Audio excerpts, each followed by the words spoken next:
¿Y si la profecía no fuera más que un algoritmo bien entrenado? La profecía del crédito social. La mañana era normal, demasiado incluso. El café de la máquina junto a la entrada del campus estaba un poco más amargo que ayer. Camino al aula, Amanda adelantó a un dron de limpieza que regaba los arbustos con precisión. El aire olía a plástico frío y a algo sintético, como una limpieza programada a nivel molecular. Todo a su alrededor deslizaba suave. Fachadas de vidrio sin huellas, bancos con calefacción, estudiantes caminando con el mismo ritmo de pasos. «Buenos días, profesora», dijo uno de ellos, un chico alto con una credencial que decía Elías. «Buenos días. ¿Revisaste las fuentes sobre confianza institucional?» «Sí, pero siendo sincero, parece que todo eso ya lo sabíamos. Los algoritmos lo hacen mejor que nosotros». Ella asintió sin discutir. Sonrió. Giró hacia la puerta. «Tú también te has vuelto como ellos», cruzó por su mente. Educada, funcional. La clase transcurrió tranquila. El tema, la libertad cognitiva en la era de las decisiones predecibles. Los estudiantes escuchaban, como siempre, algunos asentían, otros tecleaban, nadie preguntó nada. Amanda salió del aula con la tableta en la mano. Cerca de la salida del campus, bajo un arco de vidrio metálico, flotaba un monitor holográfico de CiviScore. La ciudad se había convertido en una trayectoria. Suave, pero inmutable. Alzó la vista. Amanda Johnson, 741. Estado verde. Confianza. Respetabilidad. Pero debajo, nuevas líneas, agregadas tras la última actualización. Probabilidad de infringir la ley en el próximo año, 2.3%. Probabilidad de renunciar al trabajo, 12.6%. Probabilidad de participar en protestas ciudadanas, 87.9%. Dentro de ella, una breve falla, casi física, como si una alarma se activara en el pecho y se apagara al instante. Protestas. Nunca había participado en ninguna, ni siquiera de joven. Ella enseñaba, analizaba, escribía. Siempre observadora, nunca actriz. «Debe ser un error», susurró. Los transeúntes pasaban sin mirarla. Cada uno concentrado en su propia puntuación. Cada uno con su propia profecía. Amanda sacó sus gafas de realidad aumentada y activó el modo de autorización. No había error. El algoritmo estaba seguro. Al 87.9%. Otros nombres destellaban en la pantalla cercana. William Kang, 388. Probabilidad de perder la vivienda, 72.1%. Sarah Leonard, 512. Riesgo de adicción, 64.3%.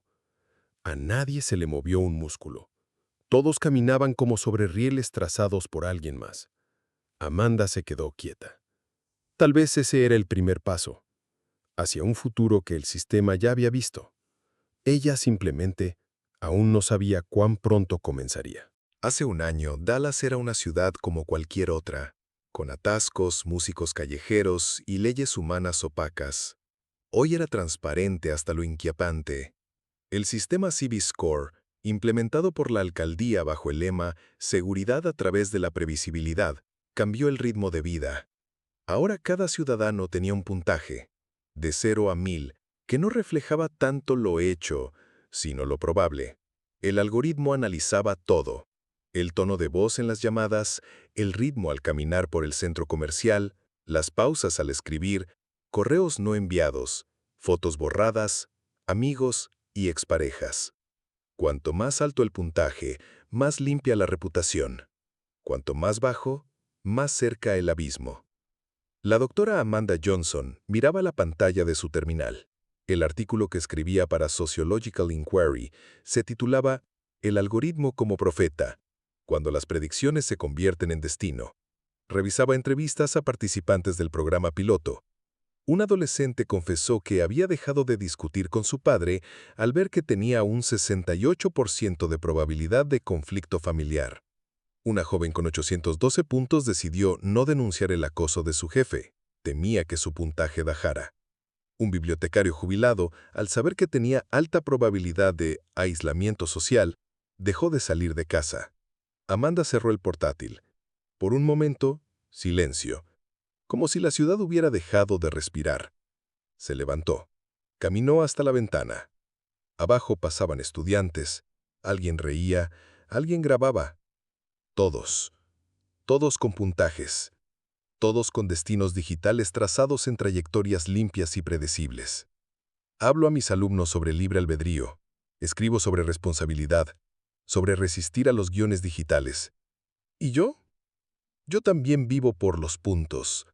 Temo salirme de la ruta, como si un paso fuera del trazado derrumbara todo lo que he logrado. Recordó a Liam, su exmarido.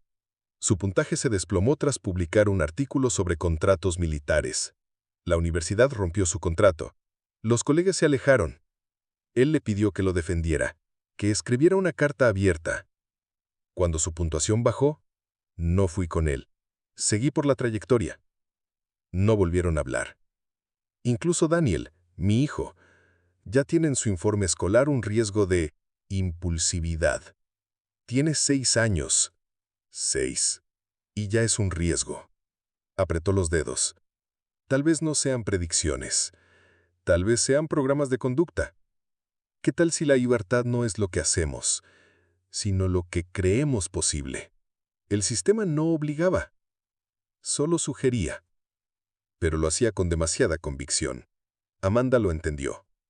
Si esto era una profecía, entonces todavía podía reescribirse. Estaba sentado frente a ella con la espalda recta, como si aún estuviera en servicio, cabello corto, manos sobre las rodillas, mirada al frente, ni desafiante ni temerosa. Más bien la de alguien que hace tiempo dejó de esperar cambios. «Cuéntame qué ocurrió», pidió Amanda en voz baja, activando la grabadora. Jeffrey Clark se encogió de hombros. «No hay mucho que contar. Fui al bar, como siempre, me senté en la barra. Un tipo empezó a hablar mal de CiviScore, sobre la escoria agresiva con menos de 500 puntos. Al principio me callé. Y luego me empujó con el hombro. No fuerte, solo con intención. Y a partir de ahí, como en una mala escena, puñetazos, vidrios rotos, seguridad, policía. 3 minutos y ya estás registrado como desviación confirmada». Amanda miró los datos. Jeffrey Clark, 431 puntos. Probabilidad de conducta destructiva en lugares públicos, 89.4%. Probabilidad de detención en los próximos 30 días, 92.7%. ¿Conocía su puntuación? Cada día. Está en todas partes. Brilla en el cajero automático, en la puerta de la lavandería, en los ojos de los vecinos. Voy por pan y ya siento cómo apartan la mirada. Sonrío sin rencor, pero con amargura. Fui infante de marina, 5 años. Luego guardia en un museo. Una vez me descontrolé, con un policía que se congeló cuando un tipo con cuchillo nos atacó. Le grité. No lo golpeé, solo los nervios. La cámara lo grabó todo. Desde entonces, perfil agresivo. Perdí el trabajo, luego a mi esposa, luego el derecho a ver a mi hija. Grité para proteger. Y ahora soy un riesgo. Para siempre. Amanda guardó la grabadora. Por primera vez en mucho tiempo, sintió que su investigación no trataba sobre un sistema. Trataba de personas. El sistema no se había equivocado. Simplemente no dejó opción para comportarse de otra manera. Al principio, fue solo ruido. Pequeñas discrepancias en los informes. Un par de líneas de código que no coincidían con la copia archivada. Amanda apenas prestó atención. Ese tipo de errores eran frecuentes. Pero uno de sus estudiantes, Elías, insistió. La falla se repetía ciertos días, en las mismas personas. Obtuvo acceso temporal a un segmento restringido de CiviScore Labs. Oficialmente, para preparar un artículo. Extraoficialmente, por invitación personal. Un exalumno, ahora analista en el ayuntamiento, organizó el encuentro. Para equilibrar puntos de vista, dijo. Por primera vez en años, Amanda fue invitada no como conciencia crítica, sino como posible aliada. En una sala sin ventanas, con luz tenue y sillones blandos, la esperaba Robert Hale. No se presentó, pero Amanda lo reconoció por la foto. Uno de los arquitectos principales de Cibiscore, especialista en ética del comportamiento de IA. Estaba tranquilo, no presionaba. Doctora Johnson, comenzó. Sé que le es crítica. Eso es valioso. Pero si piensa que jugamos a las profecías para controlar, se equivoca. No leemos mentes, leemos probabilidades y actuamos en base a ellas, antes de que sea tarde. Pero la gente se adapta a sus puntajes, replicó ella. El miedo se convierte en su moneda. El miedo no es nuestro objetivo. Queremos minimizar el sufrimiento. Usted enseña. Sabe que la gente rara vez actúa racionalmente. El sistema ayuda a amortiguar. ¿A amortiguar qué? Errores fatales, dolor, agresión. Pausó. Hemos salvado a cientos, quizás miles. Y sí, hay perfiles que no podemos calcular con precisión. Poetas, niños, algunos esquizofrénicos. No encajan. El algoritmo los pierde. Lo sabemos. Pero el modelo general funciona. De regreso, Amanda no dijo nada. Los argumentos eran convincentes. Tal vez Cibiscore sí evitaba lo peor. Tal vez las predicciones salvaban más de lo que dañaban. Pero luego abrió sus notas y releyó. La estadística es hermosa, pero ¿se puede describir la nostalgia con porcentajes? Probabilidad de soledad 61.2%. Probabilidad de pérdida de sentido 78.9%. ¿Qué significa eso para una persona viva? Empezó un nuevo análisis, esta vez con otra mirada, no solo cruzando datos, sino siguiendo los hilos. Cómo una puntuación influye en la conducta, cómo la conducta confirma la puntuación, cómo se cierra el ciclo. Revisó decenas de casos. Tras recibir la predicción de aislamiento, la gente dejaba de salir. Tras la advertencia de probabilidad de despido, empleados cometían errores que antes no cometían. Quizás no sean predicciones. Quizás costuras sutiles en la línea del futuro. Creemos que caminamos por decisión, pero en realidad seguimos patrones. Para comprobarlo realizó un experimento. Creó informes falsos de Cibiscore y los entregó a un grupo de estudiantes bajo la apariencia de una nueva interfaz. A algunos les asignó alto riesgo de apatía, a otros tendencia al liderazgo, a otros más conflictividad. A las 3 semanas el comportamiento empezó a coincidir con los perfiles. Incluso quienes jamás discutían, alzaban la voz. Los activos se aislaban. Escribió, no solo creen en los números, se convierten en ellos. Ese fue el punto de quiebre. Hasta entonces, había querido creer que Cibiscore era solo un espejo. Ahora lo sabía. Era una herramienta, silenciosa, flexible y muy convincente. Amanda apagó la pantalla. Su corazón latía con un eco duro. El algoritmo no predecía. Cosía la ropa del futuro, y al ser humano solo le quedaba ponérsela y abotonarla. La pregunta era, ¿quién se atrevería a desabotonarla? No escribía un artículo, ni un informe. Amanda estaba sentada en su laboratorio vacío, rodeada de pantallas apagadas, escribiendo no para una revista, ni para un comité. Escribía para no volverse loca. El laboratorio había sido oficialmente suspendido temporalmente. La universidad había iniciado una investigación interna por violación de protocolos y desinformación a los sujetos. Su acceso a los archivos de Cibiscore bloqueado. Su cuenta marcada como actividad sospechosa. Los estudiantes dejaron de escribirle. En su bandeja de entrada, un comunicado del decanato. Frío, sin saludo. La comisión evaluará si la profesora Johnson cumple con los estándares de neutralidad en la enseñanza. Todo eso, por un solo experimento. Un conjunto de informes falsos. Una pregunta formulada con un poco más de fuerza de lo habitual. En la pantalla, el cursor parpadeaba.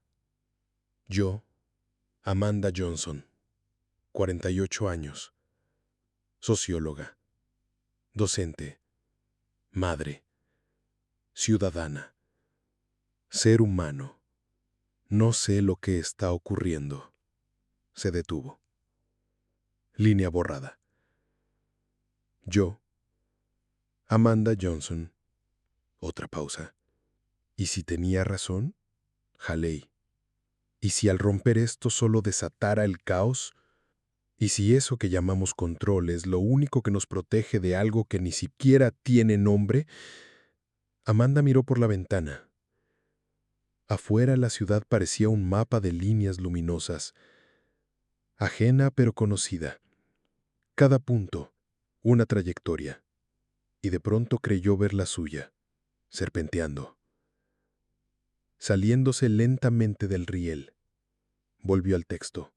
Borró el comienzo. Escribió de nuevo, más bajo, no como declaración, sino como confesión. No estoy segura, pero creo que hemos olvidado algo importante.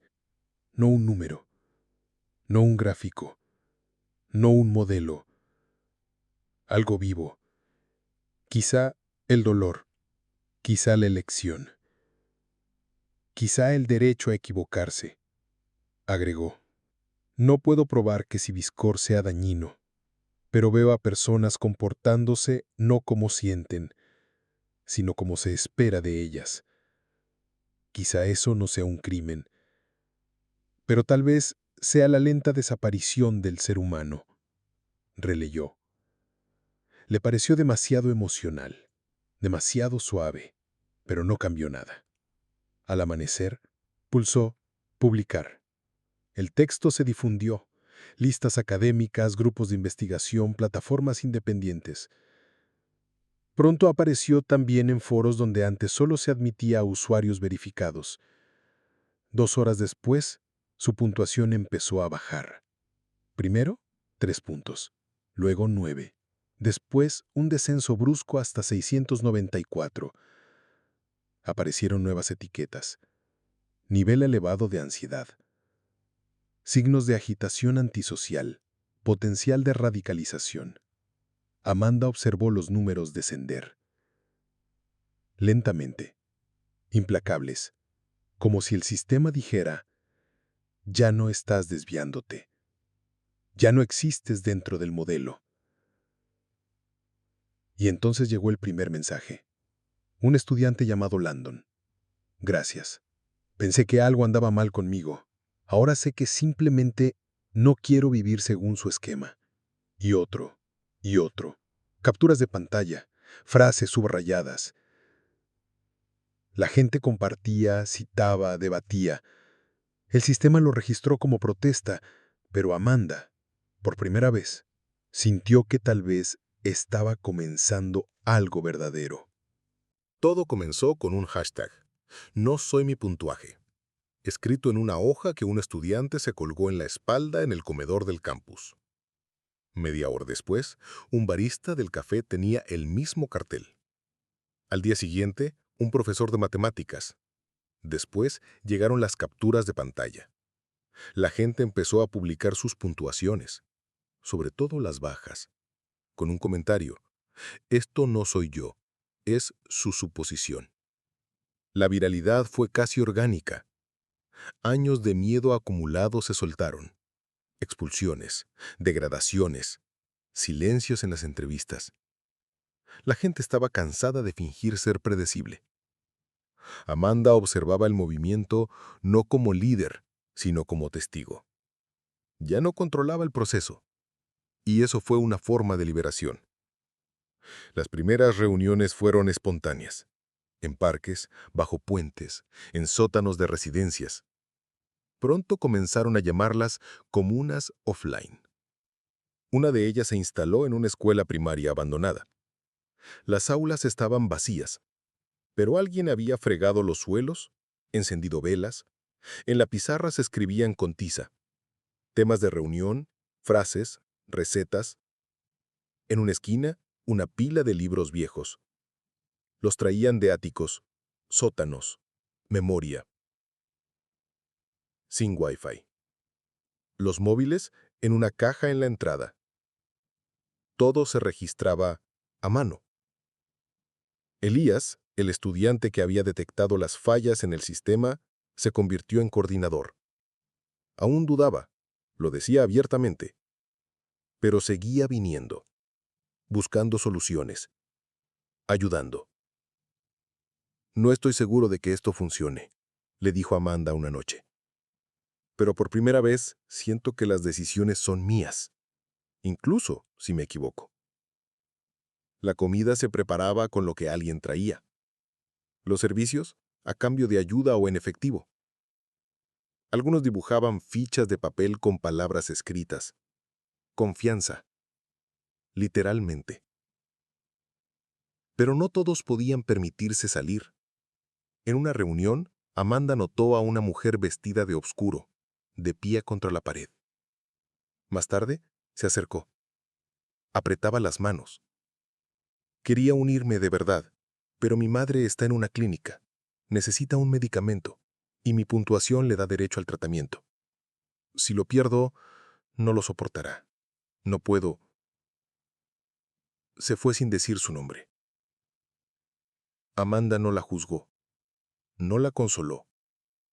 Solo la vio alejarse. Algunos perdían el trabajo. Despido por nivel de confianza decreciente. Otros no podían alquilar vivienda. A algunos les congelaban las cuentas. El sistema respondía con frialdad, en silencio, a través de interfaces, a través de formularios. Amanda lo veía todo, no en informes, en rostros. Un día al salir de la universidad, vio a Elías frente al terminal de una farmacia. Tenía una tarjeta en la mano. La pantalla parpadeaba. Pago rechazado. Motivo: riesgo alto en confiabilidad social. Es para mi madre, dijo en voz baja. Insulina. No se puede comprar sin receta. La receta solo con verificación digital. Y ahora soy no confiable. No pedía ayuda. Solo estaba ahí. Eso no era metáfora, ni eslogan. Era dolor. Por cada persona que se retiraba, llegaban 3 nuevas. Pero todos traían sombras. La ciudad se dividía no entre buenos y malos, sino entre quienes confiaban en el sistema y quienes lo habían rechazado. Y los que lo rechazaban empezaban a mirarse a los ojos, no al número junto a su nombre.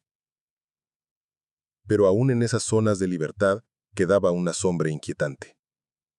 En una comuna, contaban, hubo un robo. Alguien se llevó la comida recolectada. La gente se asustó. Sin cámaras, sin protección. Alguien susurró. A veces los números sí protegen. Amanda escuchaba. No discutía. La libertad no garantiza seguridad. Solo te da la oportunidad de ser tú mismo. Y pagar por ello. No dio discursos. Solo estaba ahí. Y cuando una chica con 384 puntos abrazó a su amiga, sin miedo, sin mirar a los lados, Amanda entendió. La salida existe. No está en la rebelión. Está en el rechazo al guión impuesto. En el derecho a perderse. Y a buscar el camino por cuenta propia. El cielo sobre Dallas se había oscurecido. No de forma ominosa, sino simplemente natural. Impredecible. Sin filtro. Sin algoritmo que dijera paraguas o gafas de sol. Amanda estaba sentada en un banco de madera junto a la pared de la escuela abandonada, ahora convertida en una de las comunas más estables. El verano se iba. En el aire flotaba polvo seco, el aroma amargo de páginas viejas y el susurro suave de pasos dentro del edificio. A su lado estaba Elías.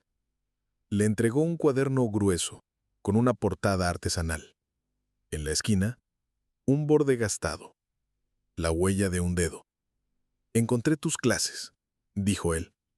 «Las antiguas, antes de los puntajes. Hablabas de ética y de incertidumbre.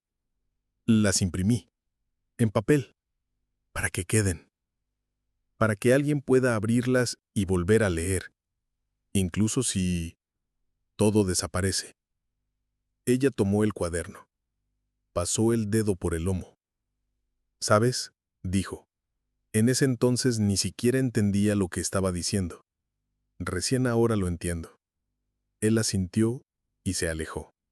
Niños pasaron corriendo, con camisetas descoloridas, manos pintadas, gritos y risas, sin collares digitales, sin ventanas emergentes de estatus.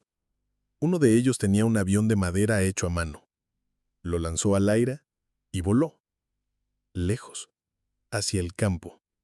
Nadie lo fue a buscar. Detrás del vallado se escuchó un grito agudo. Alguien pedía ayuda, no con desesperación, sino con urgencia. Amanda se tensó, se giró, pero no pudo ver qué pasaba. «No hay cámaras», murmuró alguien cerca. «No lo sé», respondió ella en voz baja. «¿Y no lo sabré? Hasta que salga». Se puso de pie. Dio un paso. Antes, en ese mismo lugar, el sistema ya la habría advertido. Zona insegura. Riesgo. Antes, ella se habría quedado sentada, esperando que alguien decidiera por ella. Ya no. Ahora debía elegir, no para ser heroína, solo para avanzar. Miró hacia el banco, al cuaderno entre sus manos, a los niños que ya corrían más allá del límite de la antigua escuela, hacia el día, hacia el viento, hacia lo desconocido. La libertad no es una recompensa. Es una elección, diaria, incómoda y vulnerable. Y por fin soy capaz de hacerla. Cruzó la puerta, y más allá de ella, ya no había guión,